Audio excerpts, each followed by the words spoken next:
Hey guys, and as of right now, it is during our current time recording this. It is now Boomerang Month.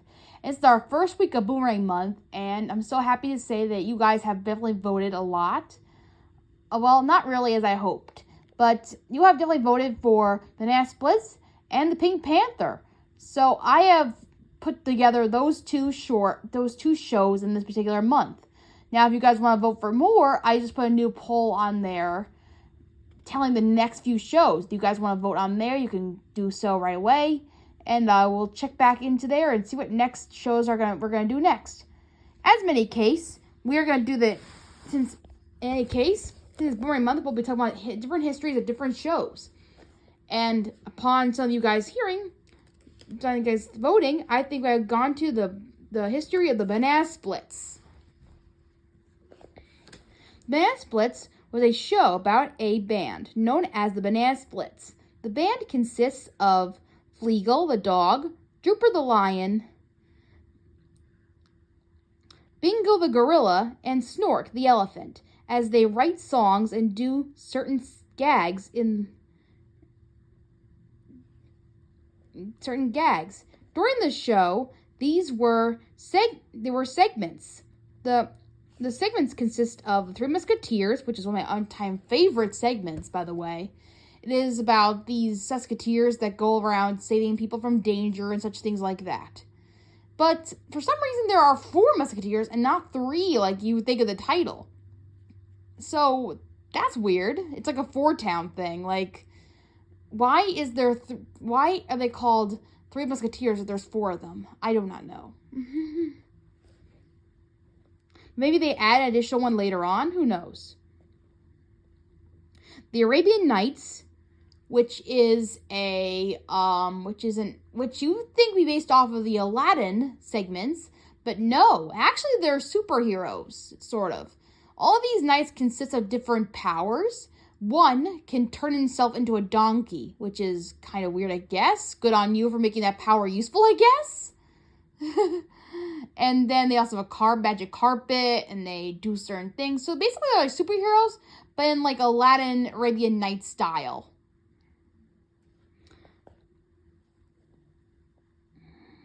Danger Island, which is basically an live action show, which is a kind of weird show, I think. It's about this guy who has the position of a map, and pirates try to steal it, and they try to find the treasure. And so these shows are kind of like cliffhangers. So every time you see a little snippet of it, and then it fades away into a cliffhanger or something. So Danger Island was supposed to be like that kind of show where it just shows a little bit snippet here and there, and you're supposed to see what happens in the course of the story. So it'll end with like something bad happening to the characters, and then leading off to the next. But basically, it has the father who found this map and gets captured by the pirates, along with his daughter. So they try to get free, along with this one boy. I guess he's supposed to be a scuba diver that comes across them swimming one day and tries to help out as well. But he gets washed up on an island in the process. I don't know how he got involved in the story. Maybe he's a boyfriend of the girl. I don't really know exactly how he gets involved in the story. If anyone knows, it's in the comments below if you know why he's in the story. But I think he's just a random guy that swims in the ocean. But for some reason, he is not protected. He is just wearing a scuba diving suit. He is not wearing the right attire for swimming in the ocean, honestly. He is not. Maybe he was on the bridge before. Anyway, the Hillbilly Bears, Adam Ant, Secret Squirrel, and the Adventures of Gulliver, and Micro Ventures.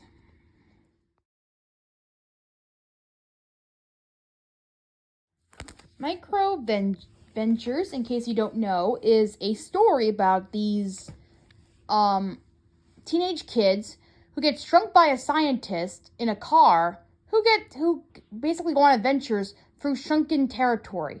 So it's kind of like a show, it's kind of like the Honey Shrunk Kids, but as a show format where they explore different worlds as small characters or whatever.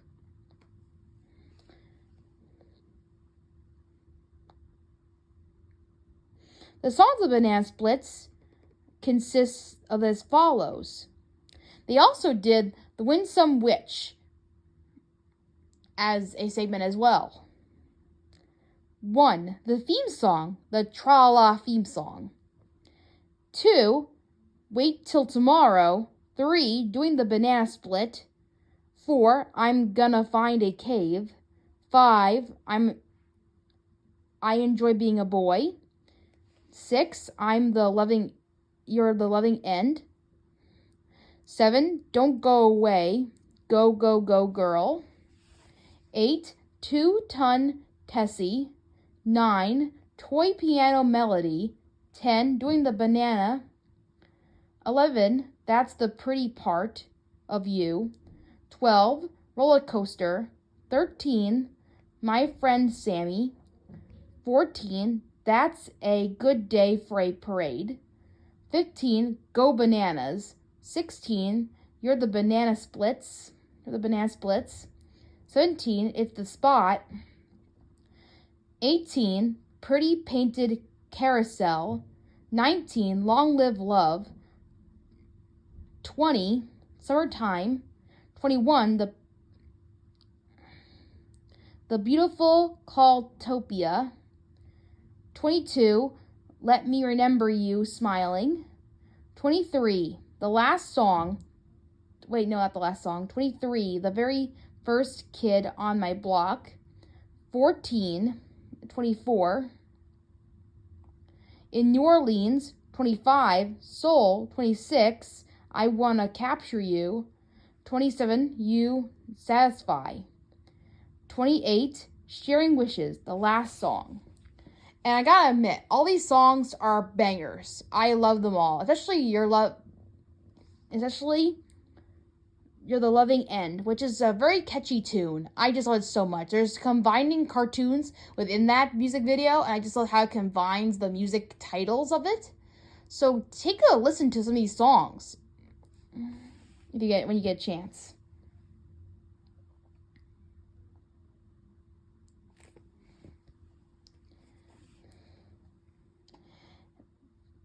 Hanna-Barbera get this idea by finding these costumes of animals left over from the creators of the Mr. Pufnstuf, and it's supposed to be based off of the Ronan and Martin Laughlin show. They later appear in the show themselves after the success of the show. In 1968, premiered the Banana Splits show on NBC, September 7th. Originally, it was going to be called The Banana Bunch, but due to it being taken by a children's book of the same name, it had to be changed. Later, the Banana Splits made films, like the Banana Splits in Hocus Pocus Park, which is a great film, by the way. It is about a girl named Susie who is taking a tour with the Banana Splits, but somehow gets captured by an evil witch, and the Banana Splits have to go and rescue her through a billboard where they turn cartoony for the very first time, which is pretty cool, I think. I wish they did more segments like this, but they never did. Or movies like this they never did, which is a better movie than the horror movie. And they also did educational films like Happy and Healthy, which is, I guess, supposed to be like a food, like eating right one. 2, we have Five Senses, which is supposed to be like, I guess, your senses. 3, Safety First, which is meant to be about safety. 4 is Sense and Sentinel, which is more about senses, I guess. 5, Meet the Microlls, which is your, like, atoms and different things like that, like science. 6, Learning about the holidays, which is Christmas and all that stuff, like Halloween. In 2019, comedy horror film. They made a horror film as well to this, which I do not like at all. Don't watch it. It does not worth your time. If you know this show much as I do, you know the Banana Splits are not scary people. They are not like this. They don't deserve this. This is why they're not like this in the Hanna-Barbera Jellystone show, which I like better, and their bad reputation in there. In the show, they are criminals. But I think later on they're going to be more a staple, where later on they get to be more a band, hopefully. I hate for them to be criminals the rest of their lives, really. I can see why they would want to after that horror movie, but I like them to see better things. And I like them to be bands again one day, if they get a chance. But I like how they brought back them in some kind of way that makes them seem like human in a way. Like they have feelings and they have character growth. In 2008, Cartoon Network aired new music videos of the Banana Splits. And there is a Banana Splits. And there's a Banana Splits child play area in Myrtle Beach in South Carolina called the Banana Splitsville, later closing and replaced as Freestyle Music Park. Final thoughts. I love to watch Banana Splits on Boomerang, and I always enjoyed it as well. When I was a kid, I was not really into it at first because I thought it was a show for little kids. But after hearing the music and really getting into the characters and the gags themselves, I started to warm up to it and actually started liking it even more as I started watching the show and more. I also loved the Three Musketeers segments, as I would say again. It's my favorite segments in the whole thing. I just always waited for that one chance to watch that show, and that's it. But I've grown to love the Banana Splits as time went on. So I hope you guys learned to appreciate them a little bit more as well. Tell me in the comments below what you think about this history lesson of the Banana Splits, and I'll see you next time. And tell me more what other history shows you want to see in history of Boomerang. Bye!